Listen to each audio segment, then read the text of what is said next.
senhor presidente, demais vereadores, aqueles que nos assistem.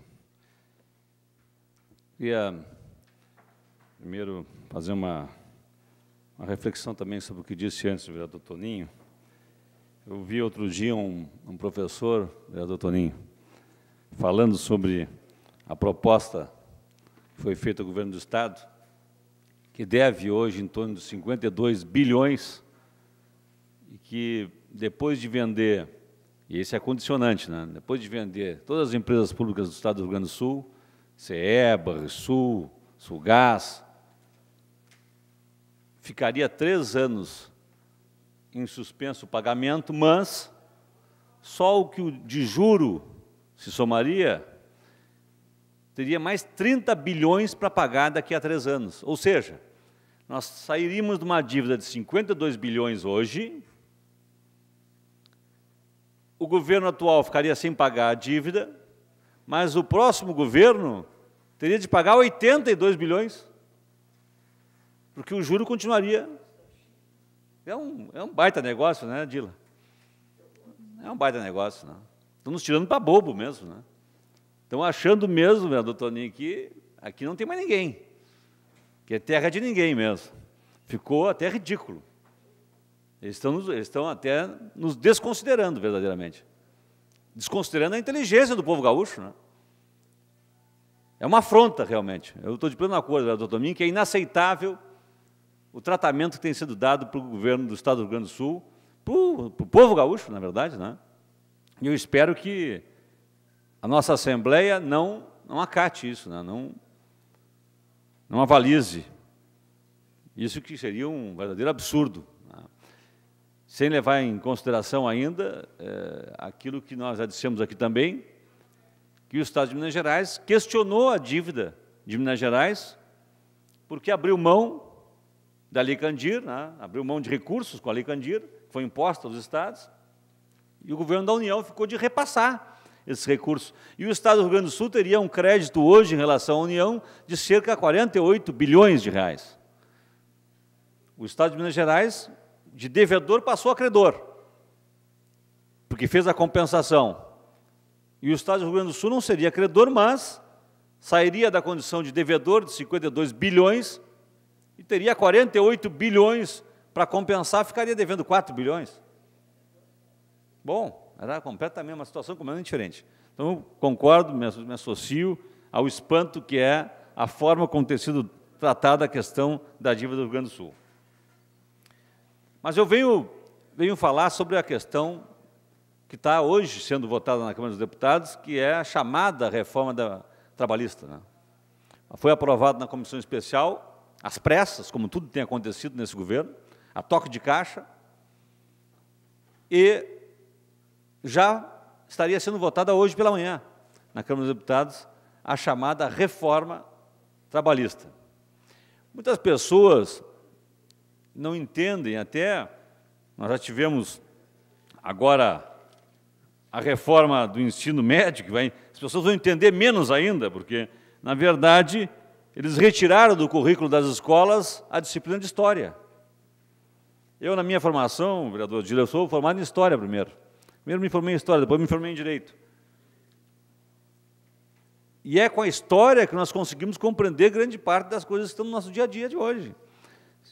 Retirar do currículo das escolas o ensino de História, dentro desse contexto que nós estamos vendo de mudanças radicais na legislação, é até simbólico, né? Parece uma coisa assim, elaborada, pensada, exatamente para que as pessoas não compreendam o que está acontecendo. Quem não conhece a história, dificilmente compreenderá a sua realidade. Se nós vamos olhar quando é que surgiu a legislação trabalhista, por que surgiu a legislação trabalhista, por que se fala que a CLT é importantíssima para todos nós, consolidação da lei do trabalho é importantíssima para todos nós, por que isso é um ganho para a sociedade brasileira, por que isso é um benefício social de repercussão geral para a nossa sociedade e que é tão atacada, vem sendo tão atacada e está sendo derrubada agora por essa chamada reforma trabalhista. O que nós tínhamos antes da legislação trabalhista de Getúlio Vargas na década de 40? Bom, 1888 nós tivemos o fim da escravidão no Brasil. Com o fim da escravidão, as elites brasileiras tratavam os seus empregados como escravos. O tratamento dado era sem jornada de trabalho, não tinha jornada de trabalho, podia trabalhar até 16 horas por dia, não tinha salário mínimo garantido, não tinha direito a férias, era submetido, a parte mais fraca da relação de emprego era submetida à vontade do empregador. Porque há uma desigualdade entre o empregador e o empregado. Eles não estão em condições de igualdade. Por isso, não estão em condições de diretamente fazerem acordo. Por quê? Porque tem uma parte que é mais fraca que a outra. E também por isso, pela incompreensão até dos juízes civilistas, lá do contrato de prestação de serviço, porque eles também têm uma visão de que as partes são equilibradas no contrato de prestação de serviço, e o contrato de trabalho ele estava lá, era um contrato de prestação de serviço antes da legislação trabalhista. Por conta dessa incompreensão, também foi criada a Justiça do Trabalho. A Justiça do Trabalho foi criada para ter juízes especialistas nessa relação desigual, porque é uma relação desigual. Tudo isso foi criado para proteger a parte mais fraca nessa relação. Quem é a parte mais fraca na relação? O empregado, que só tem a sua força de trabalho para oferecer, não tem mais nada. O que nós estamos assistindo é um retrocesso brutal na legislação brasileira, porque nós estamos permitindo, primeiro, já foi aprovada a terceirização de atividade fim. As pessoas também não compreendem muito bem isso. Mas não tinha terceirização já? Sim, tinha terceirização de atividades que não eram atividade fim. Uma universidade, seja federal ou privada, tem como atividade fim o ensino. Portanto, o ensino não poderia ser terceirizado. Agora, após a aprovação da terceirização, vai ser muito difícil ter concurso público, porque mesmo as instituições públicas poderão terceirizar a atividade fim, podem contratar professores terceirizados. Está permitido agora já. Está permitido, já está aprovado já. Este Congresso já aprovou isso.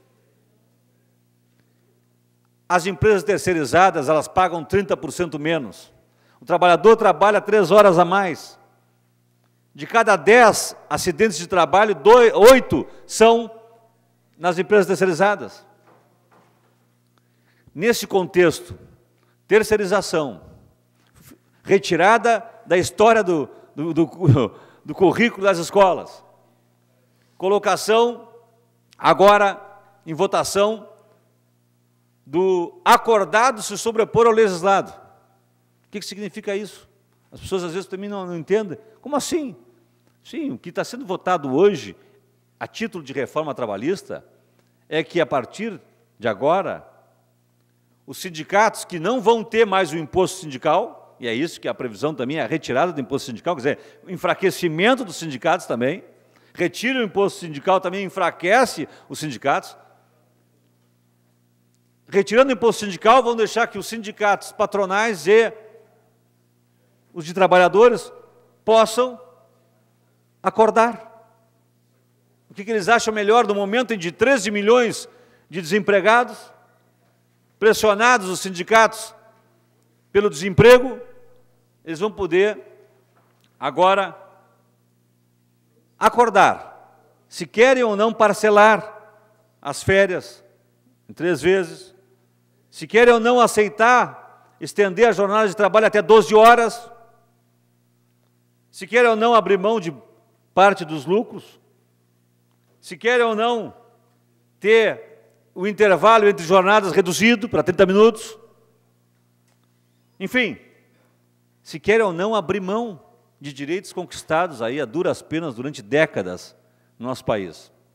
Eu espero que a Ordem dos Advogados do Brasil, que a ANAMATRA, que já anunciou também que entende ser inconstitucional essa emenda constitucional, por ser atentatória contra a dignidade do trabalho e atentatória também contra o princípio do não retrocesso social.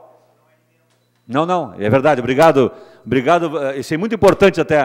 O vereador Fabrício me lembrou uma questão que é muito importante, porque a gente está habituado a falar na PEC da Previdência, eu estou tratando da PEC da Previdência e não me dou conta de que é um projeto de lei, não é emenda constitucional.